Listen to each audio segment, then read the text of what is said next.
You'll see we have a few things labeled here. This is we started out making cloverleaf rolls, which you use this, and there'll be dough in there. You pushed it down and it separated it into 3 little sections, like a cloverleaf. It's our cloverleaf roll former. This is a Dutchess bench dough divider. And you actually pull this lever down and it divides the dough into lots and lots of little pieces in here. It saved a lot of time from hand rolling every single little piece of dough. And it kept them all nice and even.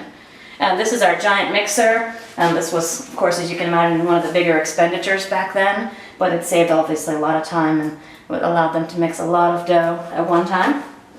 And we used that, like I said, in this original building from about 1955 to 1959. And then behind you was probably the other big expenditure back then, the Blodgett's double-deck oven. And if you open up, it would have multiple slots. And these are actually like the pans that they used, where they would do 4 loaves of bread at a time. And it's called double deck, obviously, because there are multiple layers of ovens. Some pizza kitchens sometimes still use a similar type oven. And then, oops, wrong one. They also did the same thing down here. There would be bread down here, and then as well down here.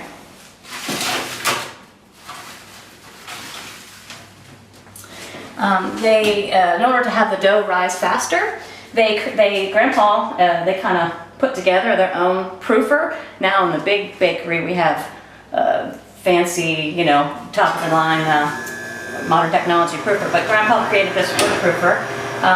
And what they would do is they put the bread in here, and they had a little stove, a little gas burner in the bottom, and they would have water in these cans. It would create a nice moist, damp environment to have the bread and rolls rise both quicker and a little bit more consistent product.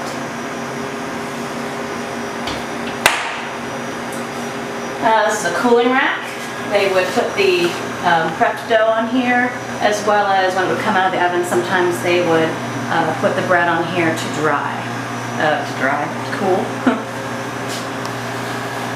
Sometimes if they got kind of full here, there's boards above our heads here. They would, I don't know, Grandpa must have had a step stool or a ladder or something. He would sometimes put the bread up in the rafters to cool as well. Back then we did also make donuts. So this was the donut fryer that they used. They would drop the donuts down in there, and they made glazed and powdered donuts. Those were the two main donuts. They also did cream filled. This was just a prep table they had here. You'll notice underneath they had their big bins for, obviously they use a lot of flour, and so they had a soft flour and a hard flour and a big bit of sugar there. On the table you'll see they have various things that they use as well. We had donut cutters. It's a double donut cutter, and that's a single donut cutter. That would be for cream fill, one big piece. That'd be obviously for your regular glazed donuts. This is pretty cool, I think. This is a multi-wheel dough cutter, and you could kind of create any size slice. If they wanted to do a specific pastry, they could go along like this and cut evenly spaced sections of dough. Of course, your flour sifters and your weights, and this is a cake filler. You put a donut here, you stick this hole in and squirt the cream into it. Kind of cool.